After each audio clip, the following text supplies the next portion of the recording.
Hi, I'm Brandon. I love classic ABC Family Christmas movies. Hi, I'm Ryan. I also love, but I'll say I like ABC Classic Christmas Family movies. I'm Dan. This is my first ABC Classic Christmas Family movie, so we'll see how it goes. And this is the Deck the Hallmark Podcast. Deck the Hallmark, it's his podcast. Brandon and friends host his podcast. We hope you like this jolly podcast. Wow. Well, hello, everybody. Man. Ryan, what's it like to have been assigned what appears to be the most coveted People four are movies so of Christmas that in you July? Get to do this, Ryan. Patrick I yelled at us. Patrick Serrano got mad on yesterday's pod that he wasn't asked. Is that a real thing? That's a real wow. thing, yeah. Actually, like jealous, not like actually As mad as Patrick ever he gets, wishes though. you well. Mutual feelings. I gotta say, like, Brand told me about this and I got excited, and then as I really started configuring my thoughts on it, I was like, I have a lot to say about this. So it is honestly like a pretty big deal. Big deal. Up until Patrick's episode, I didn't know it was a big deal. I just am like, whatever. Well, this is cool. today we're talking about Holiday in Handcuffs, and it is. Oh my God! Please. I think at this point the most requested movie for us to easily cover. Easily. And sometimes I can't tell if it is the most requested or if it's just Beth Ann McGraw-Smith in an echo chamber, just it bouncing off a lot the of people. walls. In posting the schedule for Christmas in July, the most feedback That's was right. people excited And about. it's followed by Nutcracker. Followed by Operation Nutcrack, which my bad. But the movie's now called Operation Nutcrack. It's going to be a lot of fun. Join us live at Bramblefest as we review Operation Nutcrack. It's We're doing gonna be that a lot live, of fun. huh? It's going to be a lot of fun. Operation Nutcrack. It's going to be great. Huge freaking day today. I know a lot of happy 4th, by the way, to everybody. Happy 4th of July. Thank you for your service. Thank you for your service. You know, like to the hot dogs and stuff. The founding fathers. Yes. Now, today's a big day for a lot of reasons. Dan, you and I are making our public radio debut. Yes, we are. Yes. Of Who, What, When on South Carolina Public Radio, 1 p.m. and 7 p.m. You can listen live on terrestrial radio. That's right. Which is with going an to be antenna and everything. a lot of fun. Or online if you don't live in the area. Search the podcast. Search the podcast. And just go ahead and search the podcast and put a 5 stars in there just to help us. That helps us. Makes us look better, and SC Public Radio likes us at that point, so that's nice. And that's big. That's very exciting. Big for us. I got to be honest, though. It pales in comparison to the other big thing that's launching today. All right. Which, okay. I see how it is. Has been a long time coming. Let's Pot a Parade is officially here, everybody. Let's pot a parade. Let's pot a parade. We're potting a parade today, Ryan. We went back to 1988, the Disney World 4th of July parade. Spectacular. Yes, this is spectacular. It's not just a parade. And you can watch that on our YouTube channel, and you can listen on the Let's Pot a Parade podcast feed if that's something that you want to do. If you want to listen to Ryan and I watch a parade, Ryan says it's good listening. That's what he said. I enjoyed it. Dan, I have a serious question for you, Yeah, man. Serious question. Hit me. You didn't know I was going to ask this. Once you saw Bran and I animated as big balloons, did you have a little FOMO? Come on. It's great cover art. To do some of that podcast. Like I'm definitely torn. I think like an occasional, like doing that every night. Like, did I watch or listen yet? No, I've not. Well, I'm going to do my best. I don't know if Dan, I thought you watched or listened to all podcasts that we release at some point. Of course, but it just came out today. Yes. And I wanted to celebrate. Right. We've had it, though, lying around for a few weeks now. No, because you guys, it's 5 a.m. to get this out by 6. You guys got to go right over to the parade, correct? That's true. I think that anytime we do anything around here, I want to be on it occasionally. That's just how I'm wired. Like, occasionally I want to pop into Christmas morning, and I have. Mm-hmm. Like, right. Occasionally I've popped into the Bramble Jam. Not NBA. I don't think I popped into Falling for Basketball. But that's just how I'm wired. But a whole parade. I mean, maybe if we did we had a great time. I mean, if I'm with you two, I'm going to have a great time. We had a great time. So if this was like a 3 times a year thing, I would do it. I'd jump in and hang out. If it's an every 2 weeks or every month thing, I don't know. It's a lot of parades. The way Brand and I have been talking, this might be an everyday. I think it's every day. We're potting a parade daily. I'll do one with you. We'll see. If you don't start your day with by potting parades, what are you even doing? That's right. What are you even You know doing? what I mean? Yeah. But it's a lot of fun. And the 1988 Disney World 4th of July Spectacular does not disappoint. Not at all. I mean, I mean, I don't how wanna give long since we have done it do you sing Yankee Doodle Dandy? I think I sent you a voice memo Yeah, with you Yankee did. Doodle Dandy just You yesterday. did. It is a bop of a version of Yankee Doodle Dandy. If that exists. Yeah. Dan, are you familiar with the work of the Fat Boys? No, I'm not. Okay. Oh, they're good friends with the Beach Boys. Yeah, let me good tell friends. you. Collab for the ages. If you say so. John Stamos, also the Beach Boys, which is not just a Full House bit. He's just in the Beach Boys. John Stamos is in the Beach Yeah. Boys in the parade. Yes. He was He's like and he up was there in with the Beach Brian Wilson? Boys. No one talks about it. All right. No It's one not even mentioned? mentions that John Stamos is there, but he's just a part of the Beach Boys now. And he still is. There you He have still it. does gigs with them. So there you go. There you have it. Let's pot a parade. Who, what, when.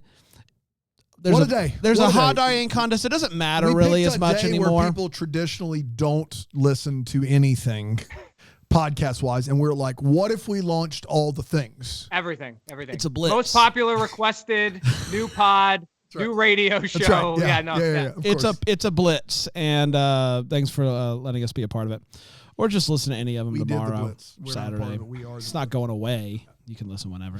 Let's talk about Holiday in Handcuffs, another movie that's it's not going away anytime soon. Except you can't find it to stream anywhere yeah. without buying it. Yes, which we did. Yeah. Did y'all buy it? Yes, Ryan, we bought it. How else would we watch it?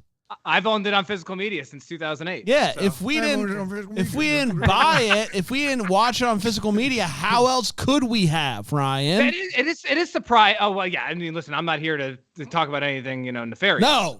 Oh, No, look. What? No, not us. Not No. us. that I wasn't implying that. In the That's least. what it seemed like you were. Besmirch our character. No, I would never share a Hallmark Movies Now account with a certain corporate. I would never do that. Like. We don't do that here. No. Holiday in Handcuffs, ABC Family, the superior network to Freeform. Whoa! Better than Oh, okay. Freeform is what I'm saying. I thought you were going better than Hallmark. Oh, no, I can't say that. But everything changed when they changed to Freeform, and I think we all understand.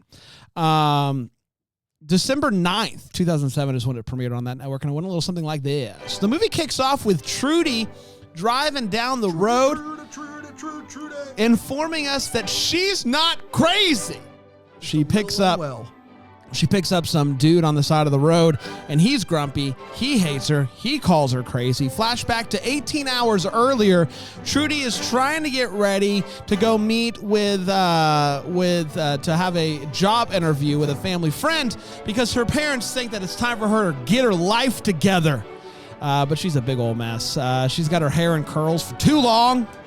It's not gonna end up well. She's heating up Chinese food with a hair dryer, and it's a big deal. And so she's on her way to the interview, and she ends up being late because I don't know if she caused an accident, but she was around an accident, which caused her to be late and not be able to do the interview at all. So the good news, though, is that her boyfriend Nick is going to be coming with her to her family's house, so she's not a complete failure.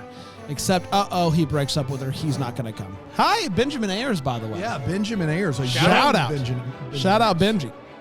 So she ends up she's at her diner job, and she ends up having a full-blown breakdown.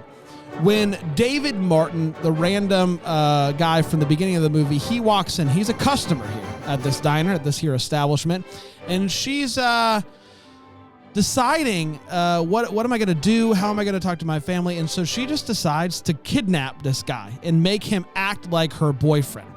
And so she gets to the house around 7 or 8, and she runs inside. Goes to the cabbie. Yeah. Smell you later. Smell you later. She runs inside and she tells her parents, hey, Nick is a little bit nervous, and sometimes when Nick is nervous, he yells out funny things like, I've been kidnapped. Don't think anything of it. He definitely has not been kidnapped. Just roll with it, laugh at his jokes. Which, to their credit, they do immediately start laughing and rolling with it. He tries to make a run for it, but they're in the cabin in the middle of nowhere. There's nowhere to run. He tries to tell the rest of the family. When they show up that he's been kidnapped, they all just laugh at him. Funny guy. So he leaves in the middle of the night, walking down the road, which gets us back to the beginning of the movie, which is her picking him up on the side of the road, bringing him back to the cabin. He is finally able to find a cell phone, though, and makes a call to his girlfriend for rescue. He's like, hey, you got to get me out of here. Call the cops. Do what you got to do. But then he actually ends up starting to enjoy himself, which actually frustrates Trudy because she thinks that her parents actually like him more than they like her, which she might be right about that, to be honest with you, because they don't really like her. They tell her that she has to get her life together right in the middle of opening presents, which, could you wait, please? Feeling bad for her in that moment, David gets on his knee and proposes to her. He has a ring on him, which is nice. And so they're all like, wow, this is amazing. Then she walks in on him shirtless. 2007 Mario Lopez. I mean, come on. Shirtless. Ow, indeed. Things are getting steamy, but then things begin to spiral a bit at dinner because her sister tells her parents that she dropped out of college and has been using the tuition money to buy a Pilates studio. Her brother tells his parents that he's gay. Her parents get into a huge argument about their life. And then the police barge in and they arrest the whole family for kidnapping David. David decides not to press charges, and they are ultimately released. Trudy finds out that David has a girlfriend, and then finds out that they are getting engaged, or they are engaged. That's why he had the ring, because he was going to propose to his girlfriend. Trudy decides, you know what? I am going to commit to doing something, and she's very passionate about her art, which David encouraged her with. When he saw her arts, he did say it was a little bit weird, but good, which fair.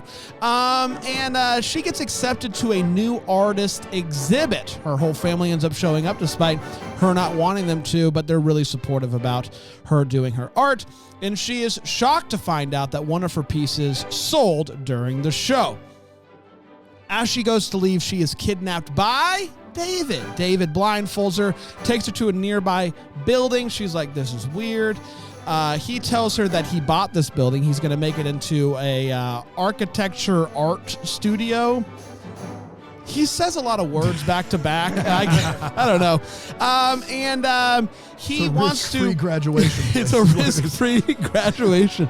And so part of this building is going to include an art studio, which is why he bought his first art piece, which is Trudy's painting. And they talk about how they love each other, and they end up kissing. And that, my friends, was Holiday in Handcuffs. We did it. We did do it. We're going to take a quick break. We're going to come back. We're going to break down this movie, Holiday in Handcuffs, here on Deck the Hallmark. It's really good. Really good stuff. 4th of July.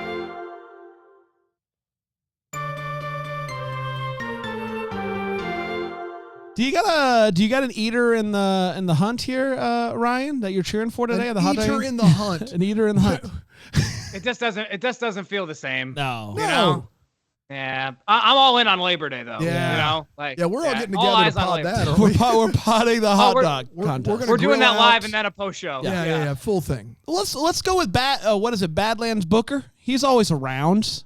Yeah, I do think there's an opportunity here to create a new star, Yes. and that excites me. Yes. You know, but we're on before the hot dog eating contest, and at the moment, I just don't have that juice or water, as it may be, that they drink down the hot dog. Yeah, you gotta dip the bread, do the shake, the Kobayashi shake. Kobayashi shake. Let's talk about Holiday in Handcuffs, a movie that people have been asking us for. One person, many people who can say. Let's start with a hot take. We'll share exactly how we felt about this movie. Ryan, had you seen this movie before? You mentioned you own the physical media version of it, the DVD. Since it came out. Came out, so I imagine that you have. But what has your experience been like with this movie, your history, as it were, and what do you think of it? Yeah, I've watched this movie every year since it's come out. I watched it. If I had to guess, I probably recorded it on VHS because it's 07. I was still doing that. And then, by the next year, it was available. When I was thinking about this last night, even before I started watching it, I credit this film in a lot of ways for kicking into high gear everything we have now This came out in 2007. Moonlight and Mistletoe was 2008, which was Hallmark. That was Candace Cameron's first Hallmark flick. And by 2008, with that Candace Cameron flick, it was like, let's get a lot of 90s stars who have big followings. Let's pair them together if we can. And let's start making as many Christmas movies as the budget will allow every year, both on ABC Family and on Hallmark. For me, 17-year-old me, when this comes out, this was the equivalent of the Avengers assembling. I love Saved by the Bell. I loved Clarissa and Sabrina. And I also figure like it's a different world in 2007. I didn't think we'd ever see AC Slater or Sabrina again unless it was a Saved by the Bell or Sabrina reboot. The fact that these people could do something together and it's Christmas, which it's something that I love, and it's original content, like it was genuinely like kind of crazy. And then the movie then and now I can confirm is still great. It's cuckoo bananas in a lot of ways that I think these modern day films like try to reach and not always can. Meljo Hart fully commits. Mario Lopez does not get a lot of credit for his acting, but I think he's like really earnest in this and very quite good. And ultimately to have a gay relationship on a Disney property in 2007 and not just have it be a passing thing, but have it be like a bit of a plot point was pretty groundbreaking. If it's any barometer, Alyssa watched this for the first time with me last night. She laughed all throughout. It's not perfect. At times, it's probably too absurd for its own good, but I love it, and I legitimately think it's still better than 97% of everything that's come after it. I love it. Everything that's come after it. Christmas genre related. Listen, you don't have to qualify it if you don't want to. You can say everything. It's awesome. I mean, like, so Ryan, you would say safely over 24 watches. I've watched, maybe I missed 1 year, but I've definitely watched it once a year. 24 plus this one would be 19. I was giving you 5 more in there, but once a year, 19 times. You know what I just realized on philo.tv/DTH is the way that the elf legs are, it's like on my torso and it kind of looks funny. It does. It does. That's actually adorable. Thank you. Yeah, Dan, maybe that first year or maybe that first 2 years of owning it, I watched it more than one. So we'll give you 20. We'll give you 20. Right. Well, Dan, here's that. And I'm sure you're going with somewhere, but that's important to say. I think that's the other reason why this has really stood the test of time. In 2007 through 08, 09, there weren't 100 Christmas movies a year yet. The context is huge. Yeah. It's huge. Yeah. It's like Descendants. It's very similar. If this came out now, I would love it. But the odds of me watching it every year are 0. Yeah. Like Ghost of Christmas Always, I loved it. I might watch that movie 5 more times in my life. Yeah. You know, just because there's too much content. Brand. I start watching Christmas movies in September, like, you know, and it's like I'm already jam-packed. So, but I did go into this rewatch last night with like, let me grade this objectively since I have such a nostalgic sweet spot for it. And I do just legitimately think it's really, really good. It is so much fun. It's so ridiculous. It is an absolute classic, and I had a blast rewatching it. I haven't seen it in quite some time. A lot of the ABC Family movies that I used to watch when they were on ABC Family, I haven't seen in quite some time because now Freeform doesn't usually play them as much, and that's a shame. I wonder if ABC Family is like, or Freeform or whatever is kicking themselves for not staying in the original Christmas movie game like this, because they had some hits. This, Snow Globe, Snow, we'll talk about that. Ashley Williams movie in a couple of weeks. We did do Snow Globe. Yeah. We're doing Snow. And Snow 2 in a couple of weeks. Not a prequel. We're doing the movie Snow and Snow 2. Yes. Is there an underlying, like a Snow 2 : Yes, brain freeze. Oh, thank God. Brain freeze. Great. Ashley Williams, though. Okay, cool. Awesome. Brain freeze, thank God. Ryan Pappolla's shadow thought that was great. Sometimes, for some reason, you're like a silhouette now. Oh, you're back. He's still working on his space, you're back. Okay? The ring light is here. I don't have a dongle. Give me 1 more week. Give me one more week. You'll get that dongle. It's all you got to wait on the dongle. I've always said that.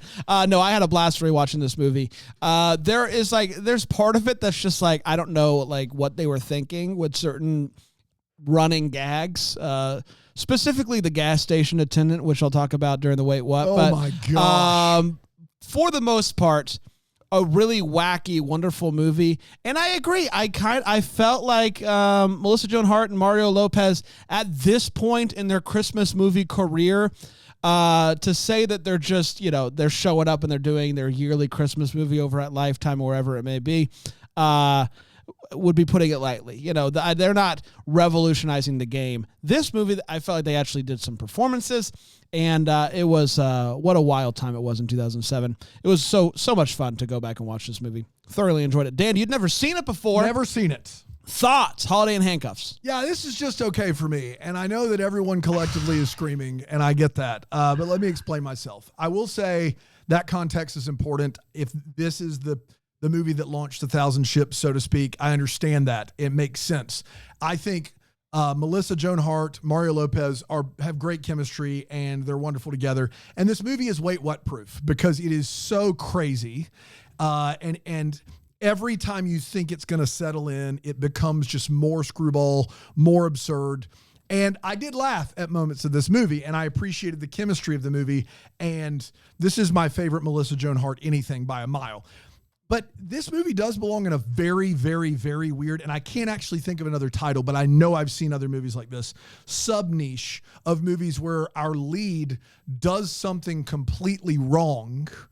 And then later in the movie, when you learn about the lead and the character, you are gaslit into forgiving her and being like, yeah, that makes sense. And I hated that. I hated Trudy. She committed a crime. I know the movie is absurd. I know it's crazy. It's criminal. You can't do this and have it work out for you. She got arrested. But she got the guy. Yeah, she got arrested, though. She got the guy. There is no world where a dude would actually trust her after this. I know it's absurd, it's screwball comedy, and so I tried my best to extricate that. You don't know everyone's story, it's possible. It's possible. Let me finish. I tried to extricate the fact that I hated that because I hated it. I hated the fact that she committed a crime, and by the end we're like, oh, poor Trudy. If anybody would just, her parents suck. If we could just give her I hated it so much, but I tried to take it out and go, the movie's a screwball comedy. The parents are awful. Of course she's going to end up with the guy. And so it's an okay for me. It's an okay. I get why it's classic status. I get why it's minted classic. I also get that if you were what Ryan Pappolla was in 2007, that you would adore this movie. I think that's more than fair. You're seeing these two stars you watched on TV a decade ago. You never know if you're going to see them again. Christmas movies aren't a dime a dozen. You painted that picture perfectly. And in that world, I see how you got there. For me, having watched almost 1,000 of these movies, this movie was just okay. It's just okay, and that means it's better than a lot. Better than maybe half. So, yeah. Sorry, not sorry. It's not, I'm going to just kind of bypass what you said and go back to me and Ryan. It's not every day that you meet somebody and you go, this person might be my long-lost brother. And that's how I feel with Ryan for so many reasons. But, your thoughts on this movie, we bonded over our love of the CBS made-for-TV movie Santa and Pete from 99, an absolute classic. So many things like this that, kickstart a whole obsession for me and obsession for you. I love you, buddy. No. I love you more. And yeah, but I think it's really important. It just was Dan, I'm really glad you asked those follow-ups because it was just a different time. It's there was no way to know in 2007 that there was going to be across 5 different channels, 150 of these a year. Go for it, Dan. No, you were mid. I thought you were landing the plane. You were ramping up. Keep moving. Yeah. Well, no, there's a bonus feature on the physical media. Shout out to Alonzo. Release of this that said, the directors are talking, and listen, it's all pre-film hyperbole. It's we're looking to make another Christmas classic. No one would ever say that now about one of the 40 Hallmark. Yeah. But in 2007, you're well, they only make a few of these a year. Maybe this will become a Christmas classic. And now I think I can safely say there are a few movies a year that are better than this. Every year, Ghost of Christmas Always. Oh my gosh. Unexpected Christmas. Christmas is built more round and round. These movies are all just way, way better than Holiday in Handcuffs. And so, yeah, I've seen a lot of pushback in the chat, and I get that. Somebody's doesn't Dan like Lucifer? Yes. I don't like it. It's not that I dislike all. Boy, without context, that's amazing. That's not even in the same ballpark. I like stuff where crimes are committed, watching that stuff. But this is not that. This is very much And it plays by its own rules, and so you forgive it some. If it wasn't as good as it was, then I wouldn't forgive it at all. And I just think, but if you watch over the last 6 years of Hallmark movies, there have been at least 25 movies better than this one just on Hallmark. That's high. That seems high. I just like, I'm just like Deliver by Christmas. That movie's way better than this movie. Like, I just like, for me, that's my bar. That's my bar for this. Is how about the two movies we watched? Now I can't think of the name. With Alonzo that were on Prime. With dude from Ender's Game. Crandall's Max Time. Yeah. Your Christmas or Mine. Yeah. That's Your Christmas or Mine is phenomenal. Like, there are so many. I watch so many of these. Had I been in your shoes and been like, love Christmas, love my 90s TV, which I did, there's not a lot of Christmas movies coming in, I probably would be in the same boat as you. I totally empathize that, and I think it's a fair take. But for me, who's watched as many as I have before seeing this, that's unfortunate for me. I know it's a lot of people's favorites. That tends to happen with some of these old movies. When you watch it depends a lot on how it sticks around in your head. And so for me, it was just okay. On IMDb, this movie is called To Catch a Crime. Yeah, that's in my white what's. To Catch a Crime. On IMDb, and it also says it came out in 2006. To Catch a Crimes, plural. Yeah, To Catch a Crimes. Yeah. There's a lot. I just want to say, after everything Dan said, Bran, I love you too. Thanks, bud. Hey, you want a pot of parade later? Thank you, Ryan. How about, maybe right after this. Maybe we should pot a parade immediately following this. Yeah. I hear there's a good from 1988. The year is no, never mind. Yeah. It's a doozy. Big thing. Let's get to all the feels where we talk about what in this movie gave us those feels, Ryan. What I will give you, Dano, is that, if you just look at it by the nuts and bolts, Trudy is a criminal, and David is honestly, David is crazier. Yes. Because he knows this person for, 36 hours, and then it's not. The movie, what I've always liked about this movie is that it ends sometime around early March. It's but he has 3 months to think about this and calls off a wedding and decides to be with Trudy. That's right. With all of that said, so I give you all that. With all of that said, the ending narration mixed with the score on this just always gets me in the breadbasket. I really love it. The score is great. They don't use it much throughout the film, really just in the ice skating scene and in the end bit. It's the typical all the feels answer, the end big kiss scene, but it gets me every time. I really enjoy it, Brent. Oh, no, that ice skating scene is dynamite, Ryan. I'm not even going to talk to Dan still. This is a classic go out somewhere and turn on Christmas lights. And I'm an easy boy. I see that and He's an easy boy. You give him a microphone, he's good to go. What is wrong with me? Why do I do this? Why do I talk for a living? What happened is you were looking for like easy boy to please, but you are easy boy to make happy. It's not. Yeah. Keep working on that. I just want I want everyone to know, and I mean this like honestly. There's been a lot of times over the past few years where I've said something and it doesn't matter what the context is. You can take that clip out and it's unfortunate. And I want you to know that every time I'm not doing a bit, I'm trying to just talk and I have a hard time sometimes. Yeah, it's difficult. I really like it when he turns on the lights, though. I really like it when he turns on the lights, and it's sweet. I like that. Dano? I'll get more specific than the skating scene. It's the snow. The snow is real. It looks amazing.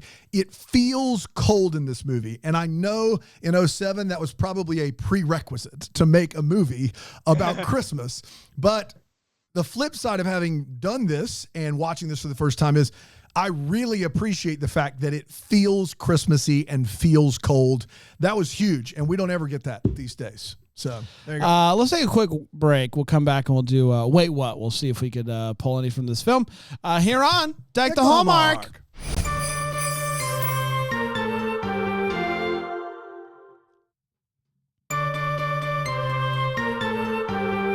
Yankee-doodle. Yankee-doodle. Yankee-doodle. It's a vibe. I'm a Yankee-doodle dandy. Dan, at one point, I don't even remember who it is. They just add a couple of verses to the national anthem. Yeah. The 1988 to the national anthem. Yeah. There are more than one verse. I looked up the verses. What they had. More original lyrics. content. Original content. Yeah. Sandy Patty. It's Sandy Patty. Sandy Patty doing a national anthem remix. Yeah. And she goes like 5 octaves too at the end. It's great. Let's pot a parade. Y'all got a pot of parade. Let's pot a parade. Yeah. Let's get to the wait what. So we're talking about what in this movie. Just go wait what, Ryan? It is tough. Like It's really hard to have any here. Yeah, I wound up on 3. And the first one's practical, and the other 2 are just kind of funny. Haha. I love the narration at the end, but it just always bothers me when a film establishes narration early on and then abandons it for either the rest of the film or in this case, at least what they did. Yeah. And so at least they brought it back at the very end, but it was just kind of like they didn't know how to fill a few pages of exposition, so they just had Melissa Joan Hart do some VO. So that's not great. The other 2, though, word to the wise for Mario Lopez in the future. If someone pulls an 150-year-old musket on you in a diner, that's right. Maybe instead of saying nothing, go, hey, someone just pulled a musket on me in this diner. Yeah. And then maybe the movie could have had to taken a different shape. They might shoot you, though, if you say it. Sure. It's a musket.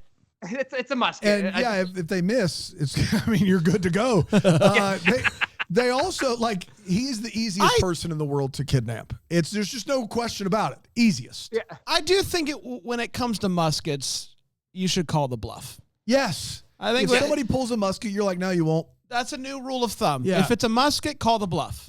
And he was basically there. Like, he was still worried about going to the bathroom halfway through the musket being drawn on him. And then last one for me, her best friend finds out, Melissa Joan Hart's best friend finds out that she kidnapped a man and doesn't do anything. Nothing. I just want I love you both dearly. I'm going to get a better lighting setup. I can't wait to see you in a few weeks. Happy 4th of July. If either of you ever kidnap AC Slater, I'm calling the authorities immediately. And if I just want to let you know. That's this whole movie. What if it's a regular person, not AC Slater? We can talk about that offline. Thank you. Yeah. That's it for me. Melissa Joan Hart is going in for a job interview with a man who, when she was a kid, called her Little Pootie. Little Pootie. I don't really have a ton to add to it, aside from something they wrote in a script and they said, what do we give her nickname? Let's call her Little Pootie. And I think the only reason they did that is so that when the blinds are coming down, they can have Melissa Joan Hart go, it's Little Pootie, which is very funny. But yeah, called her Little Pootie. All right, cool, man. That's weird. Speaking of weird, there's a lot of weird sex stuff in this movie. A lot. Yes. The gas station guy, weird guy. Her best friend, when the cops show up, doing weird sex stuff. And I don't really know why. I don't know what's going on there with the writing of this movie. You're an easy boy. I'm an easy boy. A lot of weird sex stuff in this movie. And maybe that's just that's the difference between 2007 ABC Family and 2024 Hallmark is lots of weird sex stuff. That's the only difference. A fun little movie-making gag for you folks at home if you're really looking. She gets all dressed up for dinner, and she's got a nice dress on. AC Slater shows up. He's like, you look great. Amazing dress. She's like, you look good too. And then he's like, let me show you something. And they're walking out to the gazebo. They have this shot from far away up in the air looking down at them as they're walking. And whoever it is that's walking as Melissa Joan Hart is wearing red pajama pants. And they don't do anything with it. She's not wearing red pajama pants. But in that particular scene from far away, you can see them. And that's just fun. Last but not least, when they go to the art show, all the names of all of the new artists are on the wall, projected on there. Looks great. There's only one name in bold, though, and it's Trudy's, which is really convenient for her to be the only name on the list of the new artists that is in bold. That's nice. You want that. Yeah. You want people to know who you are. Yeah. How can they know who you are? Bold it. Bold, Trudy. Be bold. Easy Be peasy. bold. Be beautiful. Be bold. Cover girl. Dan? No, I don't think that's it. I don't know. Yeah, we talked about this some during Deck the Lifetime Uncorked, but her mom is kind of the worst person, always commenting on her figure, always telling her to wear a different dress, different blah, blah, I comment on your figure all the time. Yeah, well, you do. That's different. I've told you to. Yes. Dan said, Yeah. Bran, could you do me a solid every day when I walk in? Just give me a number. A number 1 to 10 on my figure. And That's I big for me. do it Today. That's right. What was today? Oh. Today was a 10. He gave me a 10 today, which is crazy. No, I didn't. You're putting words in my mouth. You said 10 and held your hands up and said, I'm an easy boy. No, hold up. Stand up, Dan. Stand up. And No. Ryan, you and I are going to give our number on the count of 3. doing it. Ready? 1, 2, 3, 7. 6. Ooh, close. 6 from Pappolla. That's up here. messed up, man. It's Okay. clearly a 7. I see how it goes. I was trying to go with what Bran went Yeah. with, you know? Yeah. 6. I see you. I see you up there, Pappolla. Your shadow or whatever I'm looking at's a 3.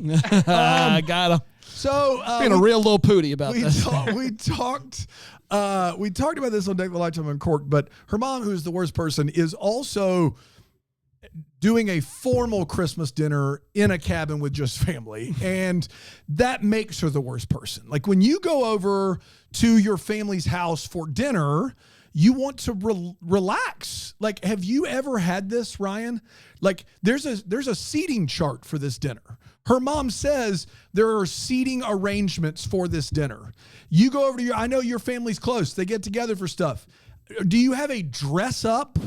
No. Like, I've never heard of this ever. And Bran hadn't either. And neither had Patrick, for that matter. Like, it's crazy to me that, like, I get it. You want to bring somebody home because you're sick of your mom being on your case. You know, you had this guy, the guy just dumped you, blah, blah, blah. But a dress up, assigned seating family dinner on Christmas, talk about ruining Christmas. Like, that's the worst. That's the worst thing, right? Yes. Yeah, of course. Okay. Right before she decides to kidnap Mario Lopez, there's a kid in this diner who talks to the server, I believe it is Trudy, and basically calls her stupid. Like, it's like, hey, I asked for hot fudge on this, and he calls her a name. I don't remember what name he calls her. Do you remember, Ryan? I do not. Okay. And his parents are just sitting right there. And everything in me as a former child of parents who would have none of it, and as a parent who would absolutely, I would have picked the kid up with one hand and we would have been outside. I can't imagine a child with his parents looking at a server and talking to them like that. Like, I couldn't, it was the one thing in this movie that didn't ring as oddball. It just read as disrespectful. I just was like, what? Nobody's going to say anything? It's like, yeah, we let him demean servers. That's how he knows he's better. I couldn't believe it. I couldn't do it. We were at Fuddruckers on Saturday, and my kid came up and decided while we were getting our food at the counter at Fuddruckers, he looked at me and he went, boy, I didn't ask for bacon, like that to me.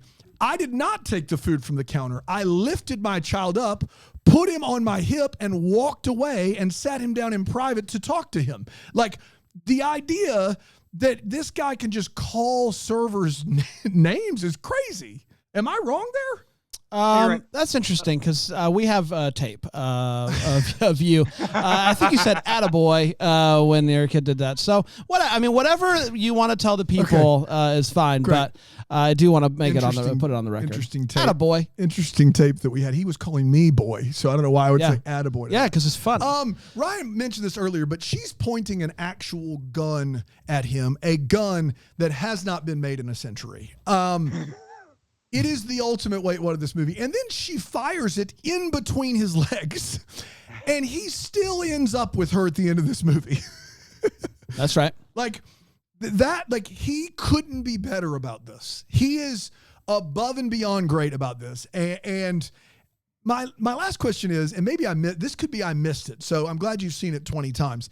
She's walking out with him. He slips on the black ice and falls. And then the next thing we see, am I correct? He's in the car with her. Yeah. Yeah. How did she get him in the car?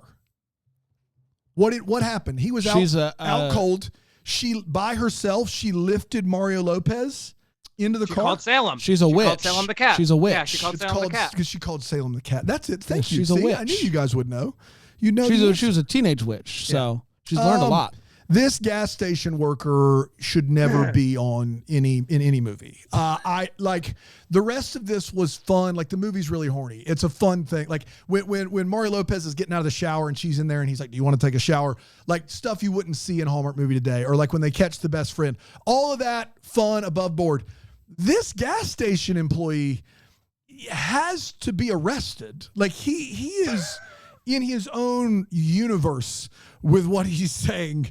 And I couldn't believe it every time he was there. And then last but not least, I know it's 2007, and I'd like to say that Christmas TV movies have learned something over the last 17 years, but they haven't. If your character likes to paint and is selling paintings, can we make the paintings just decent? Just like okay. Just like good. I've seen worse than I thought that, the gazebo though. was a giant singing octopus. Honestly Could have been. That's the beauty of art. Yeah. It is. It's bad. It's all like you just got to look at it. I forgot. We get a close up of the stunt double skating. They do the skate. Yeah. The skaters going around, and when they spin, they go close up on the face, and it's not Melissa Joan Hart. So, try better. There you go. She's a witch. It's time for What the Hallmark is, where we wonder what could have been. Maybe giving some clarity and questions we still have. Ryan, what are you still wondering about? First of all, Dan, you're a 10 in my book. I just want Okay. to. All right. sweet. Okay. Yeah. That's what Brandon said this morning, but then he's put on the spot here, back down to 7. No, you're a solid 10 by me. And Bran, you're an easy boy. Mario and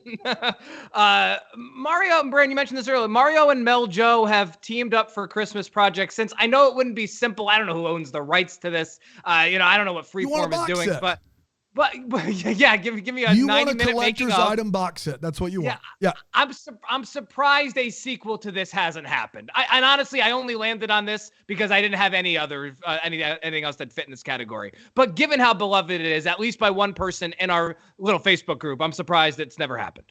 Yeah, when are the Holiday in Handcuffs Funko Pops coming out?